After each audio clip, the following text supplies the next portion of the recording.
Today's topic is there a stranger living in your home? I'd like to welcome Dr. Judith Landau. Thank you very much, Joe. It's a delight to be here today with our shared mission. My focus right now is on getting the 90+% of people who never get treatment for their addiction into treatment. Often family members, employers, friends don't notice those changes until they've gone quite far along. And suddenly they'll wake up one day and say, who is this person who I don't know? It's not the person I've always loved and known. This is a gradual process, like you said. You know, the first response is often a feeling of hopelessness and despair, and the temptation to start hiding and pretending it's not there and coming up with rationalizations, making excuses to the boss about why he or she wasn't at work, going to a teacher's meeting and pretending there was something different happening. Most people living closely with addiction like that try to deal with the problem one-on-one. And one-on-one, the addicted person is going to win because what's winning is the disease. So if it's not one-on-one, what should they do? The people caught in the heat of the problem, the spouse, the child, the parent, can't see the wood for the trees. They're too intensely involved. Those are the people with more objective views who are able to help move things along towards recovery far better than the individual who is caught in the heart of the problem. And the simplest action is just lifting up the telephone and calling an interventionist.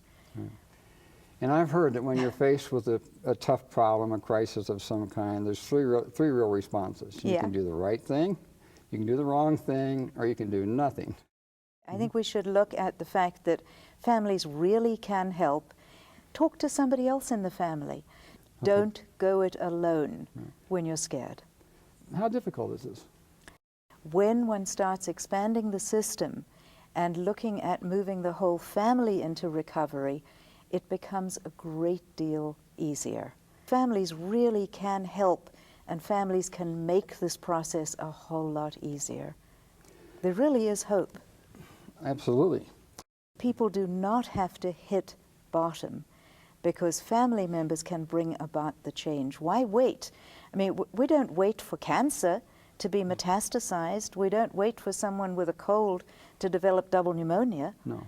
Why would we do that with addiction, which is a very serious disease? We've all done interventions. We've all asked someone to smoke less, sleep more, work less, eat more healthily, go to exercise.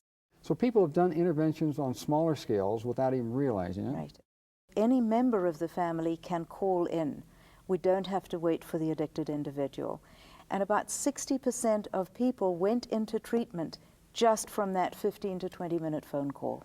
And I think it's another misconception is that intervention is this expensive thing where people fly in and there's a tremendous cost. Right. Now, even if the addicted person doesn't come, we still have a high rate of success of them getting into treatment because we're working with family recovery.